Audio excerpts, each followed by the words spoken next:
அன்பு உள்ளம் கொண்ட நேயர்களுக்கு அன்பு வணக்கங்கள். இன்றைய பதிவில் அனைவருக்கும் பயனுள்ள தகவல் ஒன்றைப் பற்றி தான் தெரிந்து கொள்ளப் போகிறோம். பயிர்களை கால்நடைகளிடமிருந்து பாதுகாக்கும் விதமாக விவசாயிகள் தங்கள் விளைநிலங்களைச் சுற்றி வேலி அமைப்பது வழக்கமாகும்.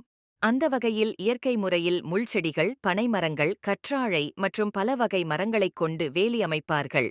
இத்தகைய வேலிகள் உயிர்வேலிகள் எனப்படும். உயிர்வேலிகளின் சிறப்பு நிலத்தை பாதுகாப்பதில் உயிர்வேலிகளின் பங்கு அதிகம். முன்பெல்லாம் தானாகவே வளர்ந்து உயிர்வேலிச் செடி காணப்படும். ஆனால் இப்போது கால மாற்றத்தினால் நிலத்தைச் சுற்றி சீமெந்துச் சுவர்களை அமைக்கின்றனர். அவற்றை விட உயிர்வேலிகள் நன்மைகள் பயப்பவை. உயிர்வேலி அமைக்கும் பகுதியில் உள்ள மரங்கள் நிலத்திற்குள் வரும் காற்றை தடுக்கும் தடுப்பானாகவும் அமையும். உயிர்வேலிகளுக்கு மண் அரிப்பு, காற்று அரிப்பை தடுக்கும் சக்தி உண்டு.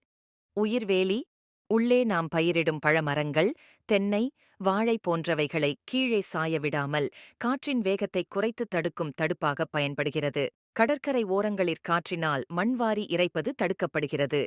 மண்மேடு உருவாவதும் தடுக்கப்படுகிறது.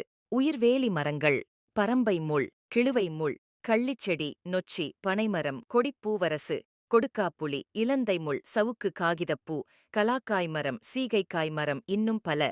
இவை பல்லுயிர்களின் வாழ்விடமாகவும் அமையும். இயற்கையோடு இணைந்த வாழ்வு இனிமையானது. இயற்கை பாதுகாப்போம்.